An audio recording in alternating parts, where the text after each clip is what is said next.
ইসলাম পর্দা আমাদের মর্যাদা। যখনই যারা ক্ষমতায় গিয়েছে তখনই তারা নিজেদের ইসলাম বিরোধী হিসেবে আবির্ভাব করেছে।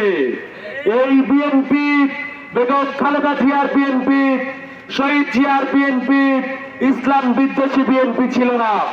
যারা আজকে ইসলাম বিদ্বেষী মনোভাব পোষণ করে, ইসলামের বিরোধিতা করে, পর্দার বিরোধিতা করে সংসদে অট্টহাসি হাসে, তারা নিজেদের জনগণ থেকে বিচ্ছিন্ন করছেন।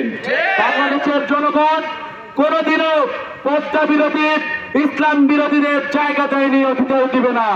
আমরা আজকের বিক্ষোভ মিছিল থেকে সর্বোচ্চ প্রতিবাদ জানাচ্ছি। যদি আপনারা আপনাদের অবস্থান থেকে সরে না আসেন, বাংলাদেশের জনগণকে সাথে নিয়ে প্রতিহত করা হবে ইনশাআল্লাহ। সংসদে দাঁড়িয়ে ছাত্রলীগের সাবেক সভাপতি, বিএনপির সংসদ সদস্য মনিরুল হক চৌধুরী বোরকা হিজাব নিকাব নিয়ে যে কটূক্তি করেছে, ইসলামী ছাত্র শিবির তার তীব্র নিন্দা এবং প্রতিবাদ জানায়।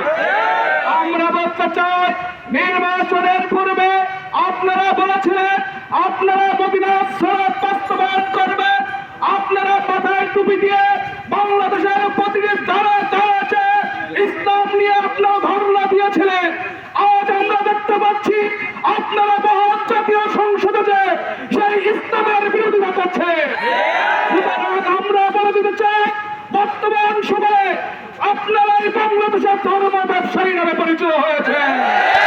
যদি এই মনিরুল হক চৌধুরী তার বক্তব্যের জন্য জাতির কাছে ক্ষমা প্রকাশ্য ক্ষমা না চায়, তাহলে আমরা ধরে নিব এই বক্তব্য বিএনপির বক্তব্য। প্রধানমন্ত্রী সেখানে উপস্থিত ছিলেন, তথাকথিত ধর্মমন্ত্রী, তথাকথিত স্বরাষ্ট্রমন্ত্রী, তথাকথিত শিক্ষামন্ত্রী, তথাকথিত আইনমন্ত্রী সালাউদ্দিন সাহেব সেখানে টেবিল চাপিয়ে সেখানে বাহাবা দিয়েছেন। আপনাদের লজ্জা থাকলে আপনারা দল থেকে তাকে বহিষ্কার করবেন। আমরা বলতে চাই, বাংলাদেশের মানুষের আজ দ্রব্যমূল্যের ঊর্ধ্বগতি, আজ তেলের বাজারে নিয়ন্ত্রণ নয়, গ্যাসের দাম বৃদ্ধি পেয়েছে। বাংলাদেশের প্রতিটি মানুষের আজ নাবিশ্বাস উঠে গিয়েছে। সেদিকে খেয়াল না রেখে বাংলাদেশের শিক্ষা প্রতিষ্ঠানগুলোকে অস্থিতিশীল করার জন্য যে পরিকল্পনা করেছে, ইসলামী ছাত্র শিবিরের একজন কর্মী বেঁচে থাকতে আপনাদের সেই ষড়যন্ত্র নস্যাৎ করে দেওয়া হবে। আমরা বলতে চাই, এই মাটি শহীদ নবীর রক্ত দিয়ে আমরা কিনেছি, এই মাটি হামিদ আয়ুব জব্বারের রক্ত দিয়ে কিনেছি। এই মাটি দিয়ে চাল বাহানো শুরু করবে, আমরা তাদের এই ষড়যন্ত্র নস্যাৎ করে দিব। আমরা বাংলাদেশে ইসলাম প্রিয়, আমাদেরকে ইসলাম নিয়ে ধর্মবাদ নিয়ে আমাদেরকে শিখাবেন না। ইসলাম নিয়ে যদি ইসলামের উপর আবার আঘাত নিয়ে আসে, ইসলামী ছাত্র শিবির বাংলাদেশের সর্বসাধারণকে নিয়ে আপনাদের বিরুদ্ধে মাঠে প্রতিহত করবে। সেই কটূক্তি দিয়ে প্রমাণ করা হয়েছে বিএনপি ব্যক্তিগতভাবে শুধু নয়, দলীয়ভাবেই ইসলাম বিদ্বেষের নামান্তরে পরিণত হয়েছে। আমরা বলতে চাই, তারা নিজেদের সমস্যা সমাধান করে না, দেশের সমস্যা সমাধান করে না, জনগণের সমস্যা সমাধান না করে শুধু বিরোধী দলের দোষ ধরতে তারা সারাক্ষণ সংসদে ছাপাই গায়। তারা শুধু বিরোধী দল নিয়ে পড়ে থাকে না, তারা আসলে ইসলাম বিদ্বেষ নিয়ে পড়ে থাকতে চায়। আমরা বলতে চাই, ইসলাম শুধু জামাতে ইসলামের নয়, ইসলাম শুধু ছাত্র শিবিরের নয়, সারা বাংলাদেশের 90% মুসলমানের কলিজায় আঘাত করা হয়েছে। যে এই পর্দার বিরুদ্ধে কথা বলে, সেই পর্দার বিরুদ্ধে কথা বলা বিএনপিকে অবাঞ্ছিত ঘোষণা করা দরকার।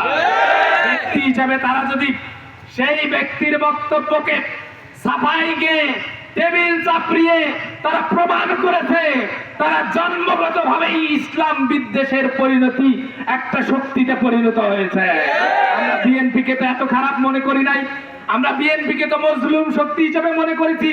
সেই বিএনপি এবং তাদের অঙ্গ সংগঠন ছাত্রদল বারবার পর্দার বিরুদ্ধে কথা বলে, বারবার হিজাবের বিরুদ্ধে কথা বলে, বারবার ইসলামের বিরুদ্ধে কথা বলে প্রমাণ করতে যাচ্ছে তারা আসলে বাম নাস্তিকদের আদর্শ গ্রহণ করতেছে।